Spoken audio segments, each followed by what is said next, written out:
Good morning, ma'am and classmates. I am Aliaza Marcelino and I'm going to report the lesson 7.1 about the percent composition. So, let's start.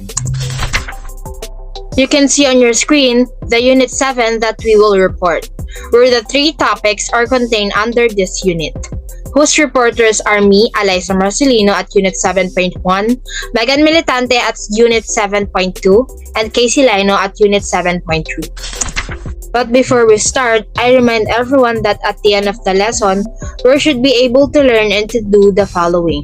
First is calculate the percent composition of a compound from its chemical formula. Next is describe the percent composition, and last is compute for the percent composition of a given compound or molecule based on its chemical formula. Do you know that the composition of a compound may be determined through its chemical formula? And the ratio of atoms that make up a particular compound may be expressed by its chemical formula. And the example of this is water. Ang water ay may chemical formula H2O. Some compounds like water and table salt are simple and might contain 2 or 3 different elements that join together easily. And from the chemical formula, malalaman natin ang percent composition of the elements that comprise a particular compound. So how does the chemical formula describe a compound and what is chemical formula? Chemical formula ay combination ng elements that make a compound. And the element symbols and numerical subscripts is represent the number of each atom. As you can see, we have the chemical formula of water here. The chemical formula follows the law of definite composition. 2 atoms of hydrogen plus 1 atom of oxygen equals to 1 molecule of water. So it states that atoms combine in definite proportion by mass. In this slide, makikita natin ng malapitan ang chemical formula of water. And the additional knowledge that the abbreviation of molecules are known as chemical formulas because chemists commonly use abbreviation called chemical symbols to make elements and their combination easier to describe in written form.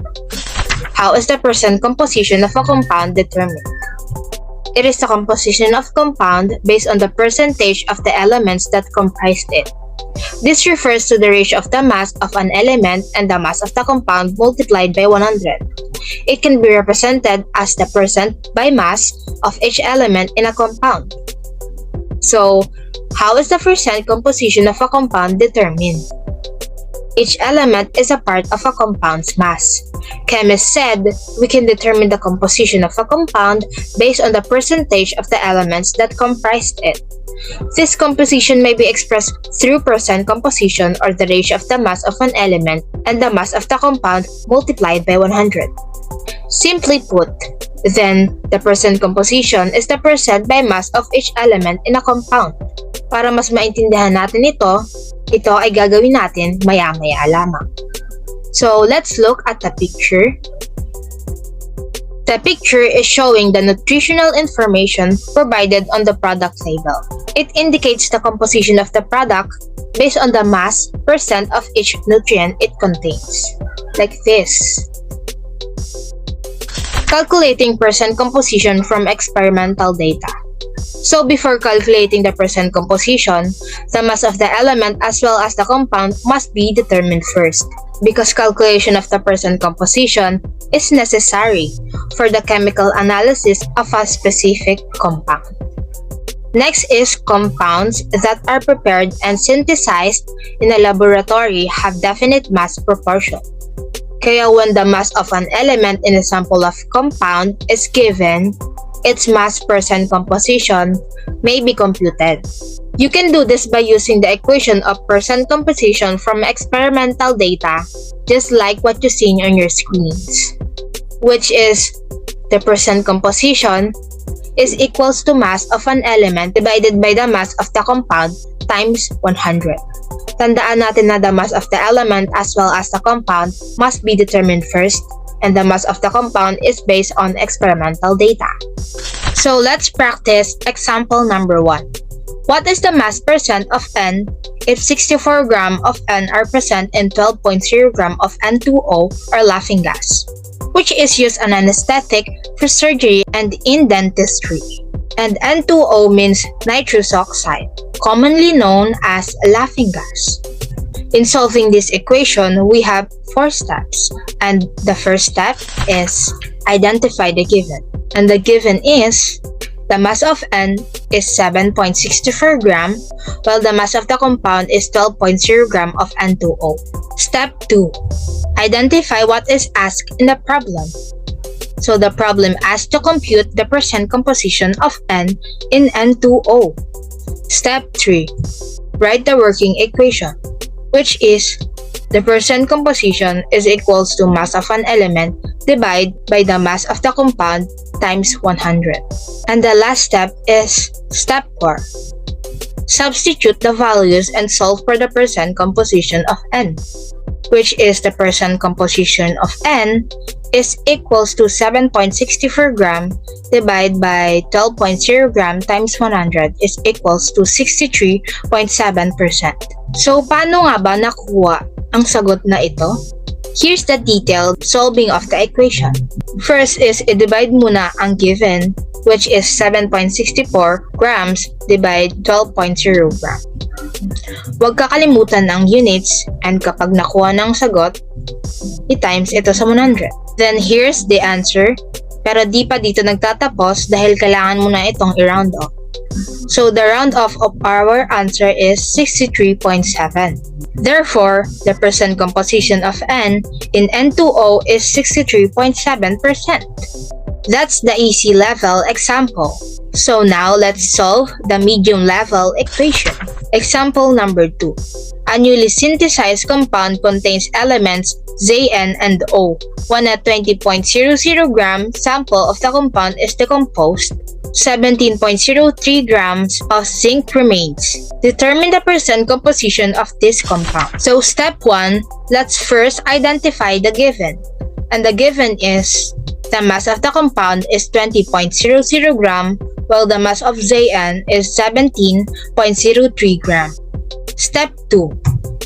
Let's identify what is asked in the problem. The problem asks to compute the percent composition of the compound, which consists of Zn and O. Step 3. Write the working equation. Gagamit po tayo ng dalawang equation to determine the mass of O, which first thing to do is we're gonna solve the mass of O equals to mass of a compound minus mass of Zn. Ito po ang gagamitin nating equation before mag-proceed sa percent composition from experimental data. And last step is step 4. Substitute the values and solve for the percent composition of the compound. Ang mass compound natin dito ay 20.00 gram minus to the mass of Zn, which is 17.03 gram.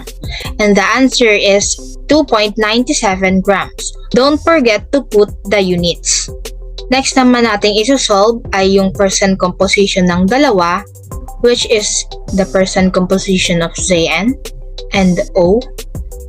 So para magawa natin to is i-divide natin ang mass of an element, yun yung one given number na 17.03 gram.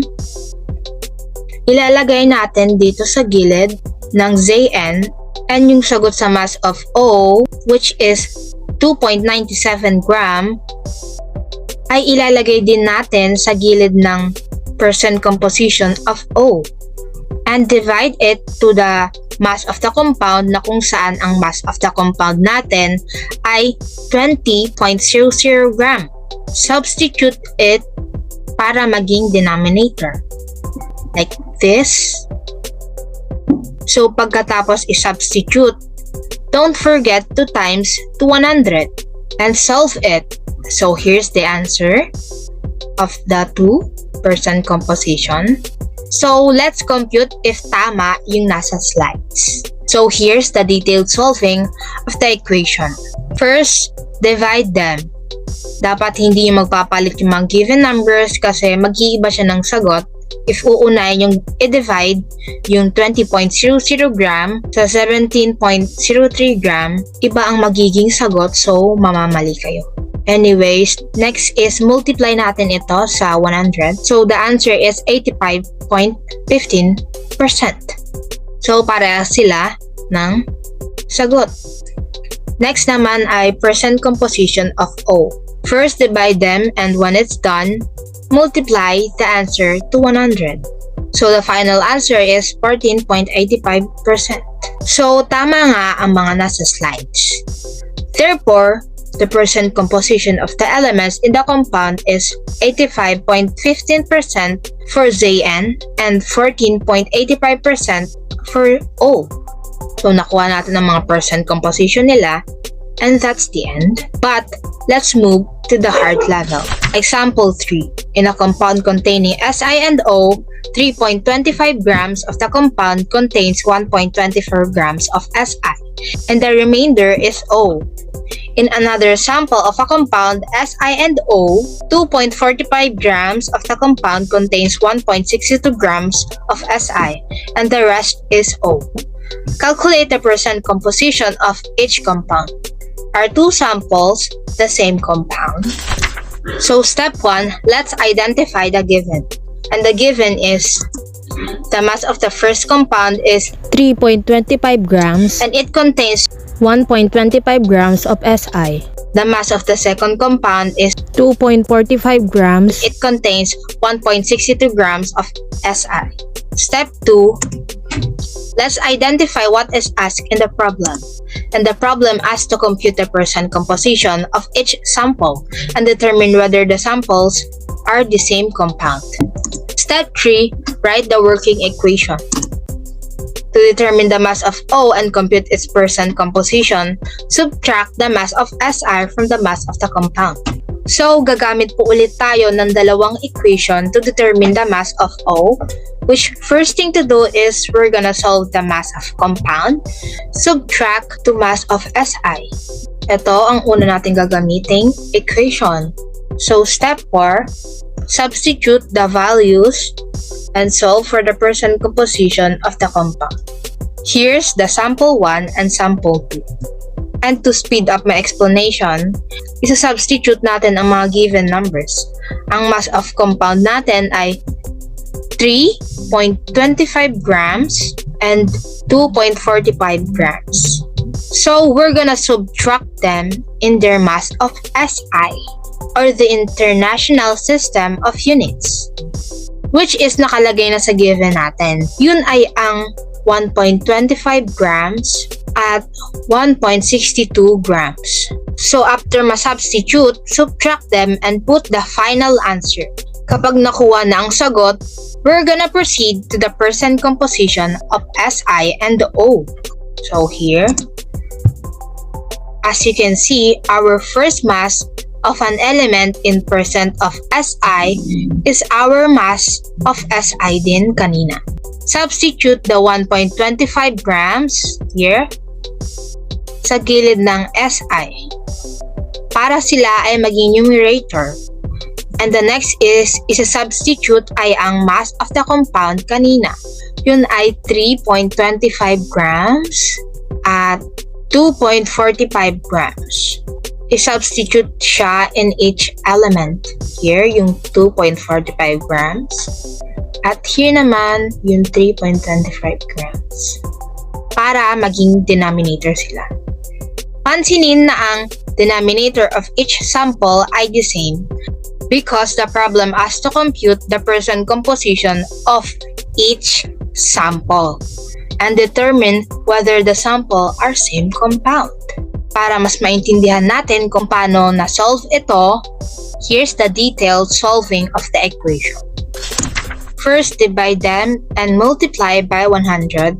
And when you get the final answer, kung kinakailangan ito i-round off, gawin ito at kung hindi naman ay maaari na itong i-convert into 3 significant figures, which is like this, and that, and that. So, nakuha, nakita at nalaman na natin kung paano ito i-solve at tama ang nasa slide. So therefore, our final answer in the percent composition of the first sample of the compound is 38.5% Si and 61.5% O. In the comparison, the second sample has 66.1% Si and 33.9% O. So the samples are from two different compounds. In this slide, makikita natin ang percent composition using molar mass and definition of molar mass, which molar mass refers to the quantity in grams that equals the atomic mass of the element. For example, ang atomic mass of carbon sa periodic table of elements ay 12.01 grams. of carbon. Kaya ang molar mass ng carbon ay matatagpuan sa pamamagitan ng pagtingin sa atomic mass nito. At para malaman ang molar mass ng isang compound, multiply the molar mass of each element to its subscript in the formula and then add the result. Molar mass of element is the atomic mass in periodic table. The molar mass of the compound, para makuha ito, multiply the molar mass of each element to its subscript in the formula, then add. So here, I explained earlier na yun na nga na ang molar mass ng carbon ay matatagpuan sa pamamagitan ng pagtingin sa atomic mass nito sa periodic table. Kaya mahalaga magkaroon ng copy ng sarili mong periodic table. At para malaman ang molar mass ng isang compound, multiply the molar mass of each element to its subscript in the formula, then add the result. Let's practice example number 1. What is the percentage composition of magnesium chloride, MgCl2? So first, let's identify the elements in the given compound. And the given compounds are Mg and Cl. In this situation, no numbers are involved in the problem. Only elements are involved in the given compound. Step 2. Determine the total mass of each element in the molar mass of a formula. So let's look at the picture kung paano sinolve ang problem. First, kung nagtataka kayo kung saan nakuha ang 1 mol Mg, here, nakuha natin ito dahil sa problem, sa given problem. Here,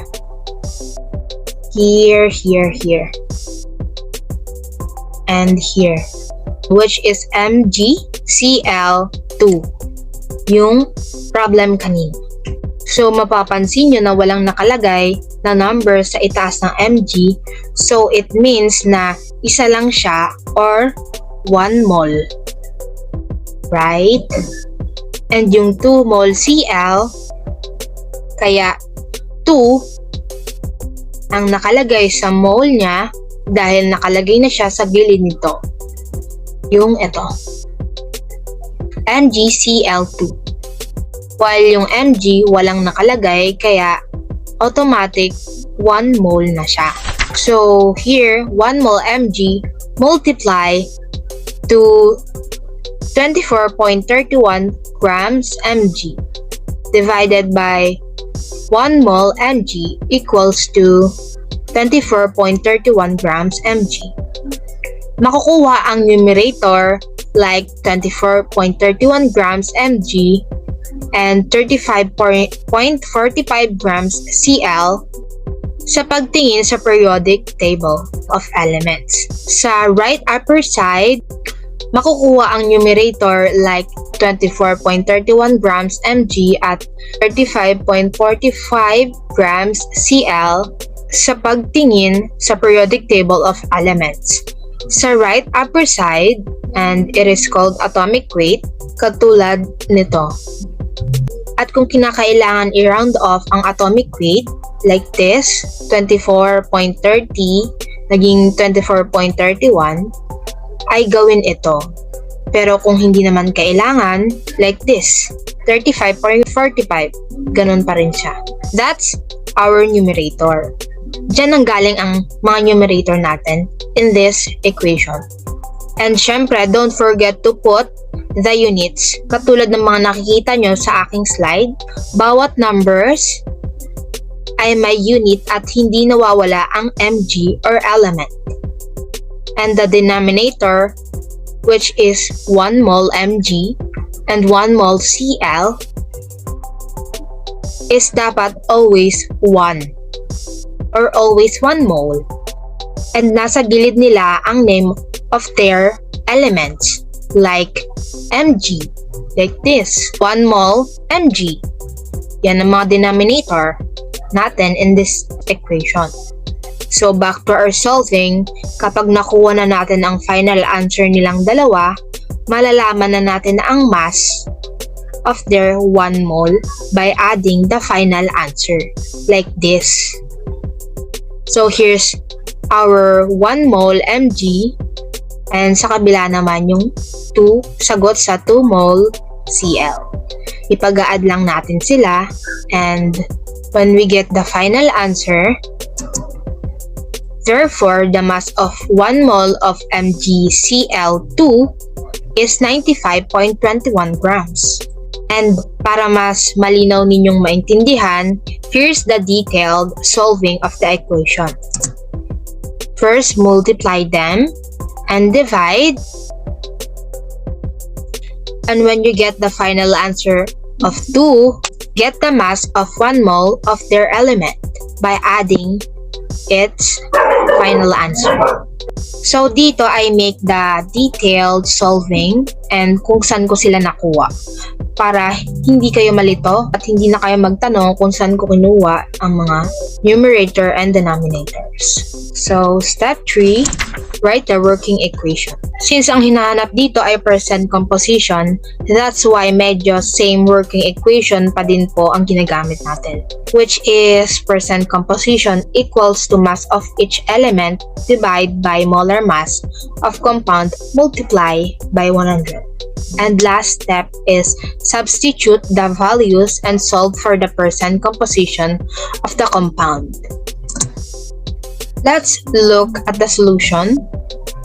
Percent composition of Mg is equals to 24.31 grams divided by 95.21 grams times 100 is equals to 25.53%. Ang magiging numerator natin naman ngayon ay ang sagot natin kanina. Yun ay ang 24.31 grams at 70.90 grams. Therefore, the percent composition of MgCl2 is 25.53% Mg and 74.47% Cl. At para mas malinaw niyong maintindihan, here's the detailed solving of the equation. Ayan. May araw na kung paano sila na-solve in detail. First, substitute them, and when it's done, divide them and multiply. Like this, divide, then multiply the answer by 100 and convert it into 4 significant figures, and don't forget to put the sign, the percent. Yes, like this, a percent. Let's jump to the next example, number 2. In some organic synthesis reaction, dichlorine heptoside, or Cl2O7, which is a highly reactive compound, is used to hasten the reaction. What is the percent composition of this compound? So step 1, let's identify the elements in the given compound. And the elements in the given compound are Cl and O. Step 2, determine the total mass of each element in the molar mass of a formula. 2 mole Cl multiplied by 34.45 grams Cl divided by 1 mole Cl equals to 70.9 grams Cl. And 7 mole O multiplied by 16.00 gram O divided by 1 mole O is equals to 112 grams O. Nakuha natin ang 2 mol Cl at 7 mol O by the given question. Yung ito. Meaning ng 2 mol is like this, 7 mol. Yan po nakukuha yun. Don't forget to write the given elements beside them. Like this. 2 mol Cl. 7 mol O. And each numerator is from the atomic weight of each element, Cl and O. Here, parang ginawa natin kanina, makikita tong numerator by using periodic table of elements. Hanapin mo ang Cl in that periodic table of elements and makikita mo sa upper right side ng element which is called atomic weight. Ito po yun. Ang numerator natin ay atomic weight of element. So yun nga, the H numerator is from atomic weight of each element, Cl and O. Na makikita ang atomic weight sa upper right side ng element gamit ang periodic table. As I said, the denominator is always 1 mole. Yan. Parang ginawa natin kanina. Add their each element and then solve them. Therefore, the mass of 1 mole of Cl2O7 is 182.9 grams. Nakuha natin itong 182.9 grams by adding the two final answer. To make everything clearer, here's the detailed solving of the equation. First, we multiply them. At kapag nakuha natin ang sagot, divide them into 1 mol Cl and 1 mol O, which is yung denominator natin. And yan na. Yan na yung sagot. Don't forget to put the element and their units. Para makuha yung the mass of 1 mole of Cl2O7 is pag-a-add lang natin tong 70.9 grams and 112 grams. So yeah, here's the final answer. In this step 2, kasi meron pa po tayong next na isa-solve sa step 3 and 4. So yeah, tandaan yung mga sinasagot natin dahil magkakadugtong sila.